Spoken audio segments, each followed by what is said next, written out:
माना कि थककर उसकी आंख बंद होती है, माँ जब सोती है तब भी फिक्रमंद होती है। हेलो एवरीवन, मैं हूँ भावना और चलिए आज कुछ नया सुनते हैं।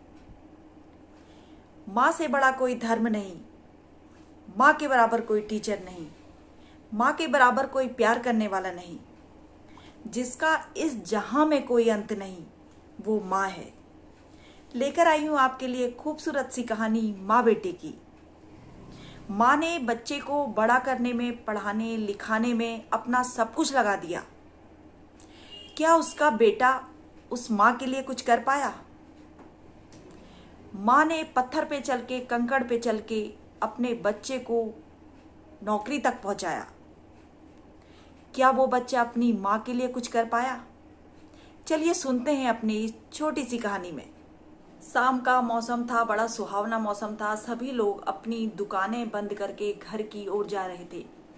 तभी एक दुकान की तरफ एक लड़का भागता हुआ सा आया और बोला, भैया रुकिए, अभी दुकान बंद मत करिएगा, मुझे आपकी दुकान से अपनी माँ के लिए चप्पलें खरीदनी है।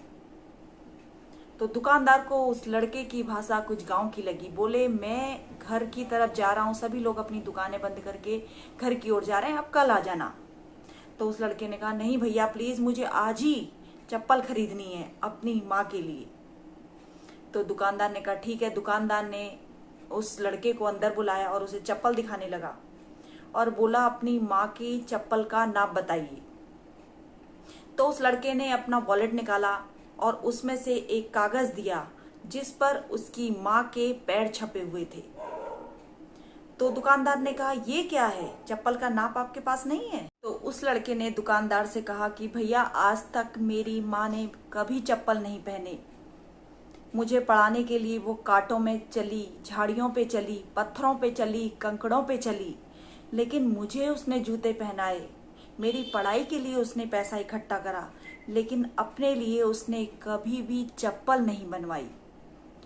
जब मैं नौकरी करने को निकला था तो मैंने उसके पैरों के निशान इस पेपर पर छाप के अपने वॉलेट में रख लिए थे कि जब भी मुझे पहली तनख्वाह मिलेगी मैं अपनी माँ के लिए चप्पल जरूर ले जाऊंगा।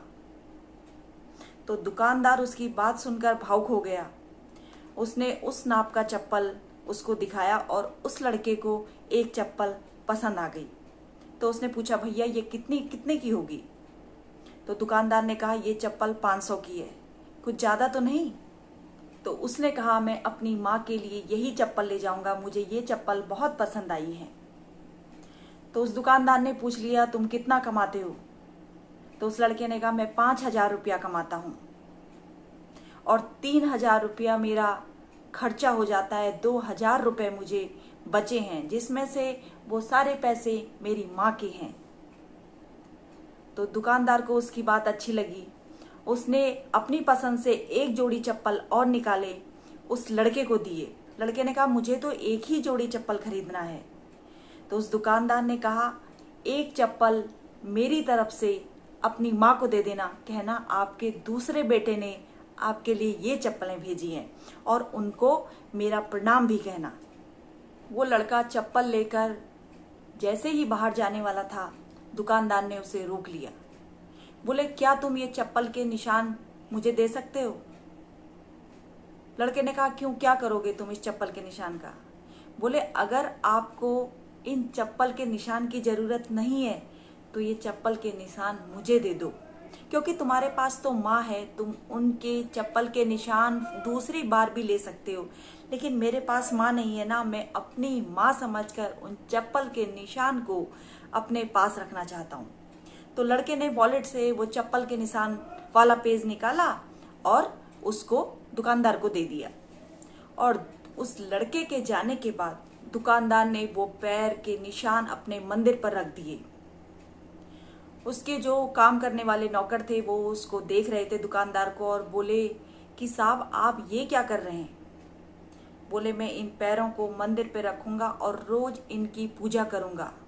ये कोई साधारण स्त्री नहीं है, ये एक स्त्री के, लक्ष्मी के पैर हैं, जिन्होंने अपने लड़के को इतने अच्छे संस्कार दिए। और इतना संस्कार वाला जिसका बेटा है, वो औरत किसी लक्ष्मी से कम नहीं हो सकती है। कहानी बहुत छोटी सी है, लेकिन हमें मैसेज देती है कि हमारी माँ हमारे लिए बहुत कुछ करती है। अगर बच्चा इस बात को समझ ले कि मेरी माँ ने मेरे लिए बहुत कुछ किया है। सभी माँ बाप अपने बच्चों के लिए बहुत मेहनत करते हैं, अपना सब कुछ अपने बच्चों पर न्यौछावर कर देते हैं। जितनी भी वो मेहनत करते हैं, मेहनत के बाद जो भी पूंजी उनके पास जमा होती है, वो सारी पूंजी अपने बच्चों पर लगा देते हैं। अपने बच्चों को अच्छे संस्कार देते हैं, अपने बच्चों को अच्छी परवरिश देते हैं, ताकि उनका बच्चा आगे चलकर उनका नाम रोशन करे और अच्छे संस्कार को पाकर वो एक अच्छा इंसान बने। ये हर किसी माँ बाप का सपना होता है। हर कोई माँ बाप अपने बच्चों के बारे में यही सोचता है। तो क्या उस लड़के की तरह ऐसा कोई बच्चा आजकल है जो अपने माँ के पैरों को लक्ष्मी के पैर समझकर उनको अपने वॉलेट में रखता हो? तो ऐसे ही बच्चे बन के दिखाइए जो अपने माँ बाप को हमेशा खुश रखें। माँ बाप अपना सब कुछ अपने बच्चों पर लगा देते हैं, तो बच्चों को भी सोचना चाहिए कि हम माँ बाप के सपनों पर खरे उतरें। जो सपने उनके माँ बाप ने उनके लिए देखे हैं, उन सपनों को हर बच्चा पूरा करे। तो इसी कहानी के साथ मैं अपने शब्दों को विराम देती हूँ, और अगर आपको मेरी कहानी अच्छी लगती है तो लाइक और शेयर जरूर करिएगा। और अगर आप मेरी कहानी को आगे भी सुनना चाहते हैं तो मुझे सब्सक्राइब जरूर करिएगा और बेल आइकन को जरूर प्रेस करिए, ताकि मेरी आने वाली वीडियोज की नोटिफिकेशन सबसे पहले आप तक पहुंचे। Thank you for watching.